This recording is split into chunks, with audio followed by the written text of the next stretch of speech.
بسم اللہ الرحمن الرحیم اللہم صلی علی سیدنا و مولانا محمد وعلی آل سیدنا و مولانا محمد وبارک وسلم۔ یوٹیوب چینل بزم فاطمہ مع القرآن میں حاضر ہوں۔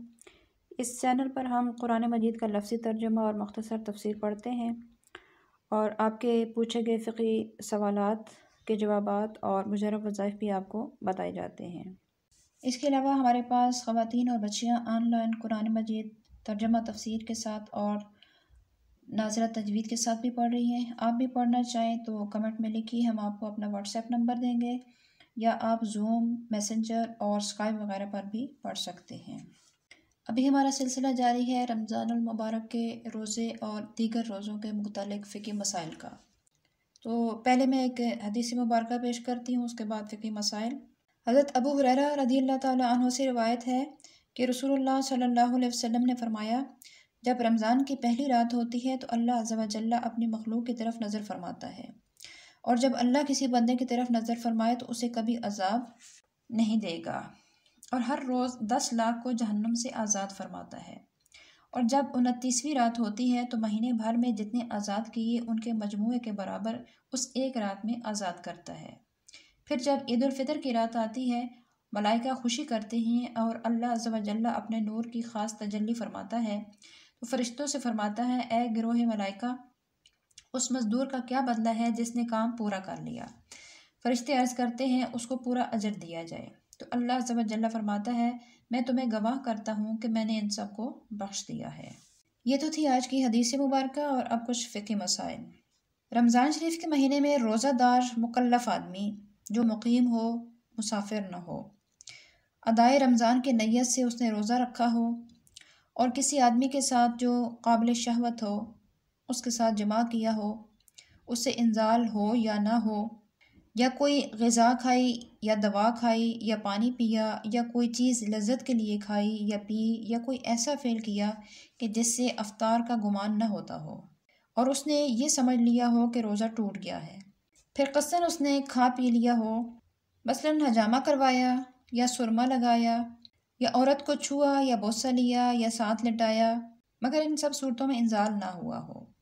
تو اب ان افعال کے بعد قصداً اس نے کچھ کھا پی لیا، تو ان سب صورتوں میں روزہ کی قضا اور کفارہ دونوں ہی لازم ہوں گے۔ جس جگہ پہ روزہ توڑنے سے کفارہ لازم آتا ہے اس میں شرط یہ ہے کہ رات ہی سے رمضان کے روزے کی نیت کی ہو، یعنی دوحہ کبریٰ سے پہلے دن میں کسی وقت نیت کی تو پھر کفارہ نہیں ہوگا، صرف قضا لازم ہوگی۔ مسافر آدمی صبح کے بعد دوحہ کبریٰ سے پہلے وطن آ پہنچا ہو اور اس نے روزے کی نیت کر لی، پھر اس نے توڑ دیا ہو، یا کوئی مجنون شخص تھا، اس کو دوحہ کبریٰ سے پہلے ہوش آیا، اس نے روزہ کی نیت کر لی اور پھر توڑ دیا، تو ان دونوں پر کفارہ نہیں ہوگا بلکہ قضا ہی ہوگی۔ کفارہ لازم ہونے کے لیے یہ بھی ضروری ہے کہ روزہ توڑنے کے بعد کوئی ایسا امر واقع نہ ہوا ہو کہ جو روزہ کے منافی ہو، یا بغیر اختیار ایسا امر نہ پایا گیا ہو کہ جس کی وجہ سے روزہ افطار کرنے کی رخصت ہوتی ہے۔ جیسے مثال کے طور پر، یعنی کسی عورت نے روزہ توڑ دیا، پھر اسی دن اس کو حیض آ گیا یا نفاس آ گیا، یا کسی شخص نے روزہ توڑ دیا اور اسی دن میں وہ ایسا بیمار ہو گیا کہ جس میں روزہ نہ رکھنے کی اجازت ہے، تو ایسی صورت میں کفارہ ساقط ہو جائے گا، اور سفر سے کفارہ ساقط نہیں ہوگا کیونکہ یہ اختیاری امر ہے۔ یوں ہی اگر اپنے آپ کو کسی شخص نے زخمی کر لیا ہو اور حالت یہ ہو گئی ہو کہ اب روزہ نہیں رکھ سکتا، تو اس سے کفارہ ساقط نہیں ہوگا بلکہ اس کو کفارہ دینا ہوگا۔ اگر کسی شخص نے ایسا کام کیا ہو کہ جس سے کفارہ واجب ہوتا ہے، پھر بادشاہ نے یا حاکم نے اس کو سفر کرنے پر مجبور کر دیا ہو، تو اس سے کفارہ ساقط نہیں ہوگا، اسے کفارہ دینا ہوگا۔ اور کفارہ واجب ہونے کے لیے پیٹ بھر کے کھانا ضروری نہیں، تھوڑا سا بھی کچھ کھا لیا تو کفارہ واجب ہو جائے گا۔ کسی شخص نے تیل لگایا یا غیبت کی اور پھر یہ گمان کیا کہ شاید روزہ ٹوٹ گیا، یا کسی عالم نے ہی روزہ ٹوٹ جانے کا فتویٰ دے دیا اور اس شخص نے کھا پی لیا، تو جب بھی اس پر کفارہ واجب ہوگا۔ اگر کوئی شخص لعاب کو تھوک کر چاٹ گیا ہو یا کسی دوسرے کا تھوک نگل گیا ہو تو اس پر کفارہ نہیں ہوگا، مگر کوئی شخص محبوب کا تھوک لذت کے طور پر یا کسی معظم دینی کا تھوک تبرک کے طور پر نکل جائے تو اس پر کفارہ واجب ہوگا۔